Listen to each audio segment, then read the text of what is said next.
মার্কা আছে, সবাই বলেন রিকশা রিকশা রিকশা রিকশা, জনতার মার্কা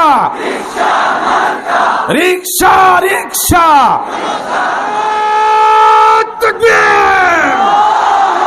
মামুনুল হকের আগমন কিশোরগঞ্জের পক্ষ থেকে, লাল গোলাপ শুভেচ্ছা, কিশোরগঞ্জের পক্ষ থেকে লাল গোলাপ শুভেচ্ছা, মামুনুল হকের